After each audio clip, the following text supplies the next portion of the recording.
జనం కోసం జనవాణి. బ్యాంకుల వద్ద 1.82 లక్షల కోట్ల అన్క్లెయిమ్డ్ ఆస్తులు. ఎవరి సొమ్ము వాళ్ళు తీసుకోవాలంటున్న నిర్మలా సీతారామన్.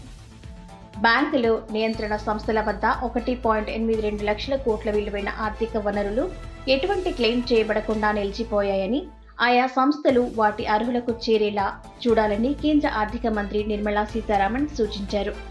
గుజరాత్ గాంధీనగర్లో 3 నెలల పాటు జరగనున్న మీ సొమ్ము మీ హక్కు అనే కార్యక్రమంలో ఆమె ప్రసంగిస్తూ అవగాహన, ప్రచారం, కార్యాచరణ అనే 3 అంశాలపై దృష్టి సారించాలని కోరారు. సదరు నిధులకు సంబంధించిన క్లెయిమ్లు పరిష్కరించబడని కారణంగా అవి సరైన లబ్ధిదారులకు చేరకుండా ఉన్నాయని ఆమె తెలిపారు.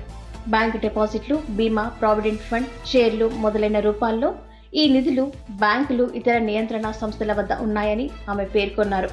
ప్రజలు అవసరమైన పత్రాలతో వచ్చి తమ సొమ్మును తిరిగి పొందాలని ఆమె సూచించారు. ఈ విషయంలో ప్రభుత్వం కేవలం సంరక్షకుడి పాత్ర పోషిస్తుందని ఆమె స్పష్టం చేశారు. ఎవరూ క్లెయిమ్ చేయని నగదు దీర్ఘకాలంలో ఒక సంస్థ నుంచి మరొక సంస్థకు బదిలీ అవుతూ ఉంటుందని నిర్మలా సీతారామన్ వివరించారు. బ్యాంకుల నుంచి ఆర్బీఐకి, సెబీ నుంచి మరో సంస్థకు ఇలా నగదు మారుతుందని ఆమె తెలిపారు. క్లెయిమ్ చేసుకుని ఆర్థిక వనరుల కోసం ప్రభుత్వం ఉద్గమ్ పోర్టల్ను అందుబాటులోకి తెచ్చిందని, దీని ద్వారా పౌరులు తమ సొమ్మును క్లెయిమ్ చేసుకోవచ్చని ఆమె తెలియజేశారు.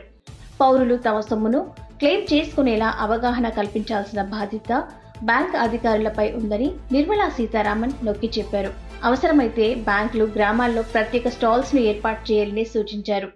క్లెయిమ్ చేయని మొత్తాన్ని అర్హులకు చేరేలా అధికారులు ప్రత్యేక చొరవ చూపాలని కేంద్ర ఆర్థిక మంత్రి నిర్మలా సీతారామన్ విజ్ఞప్తి చేశారు.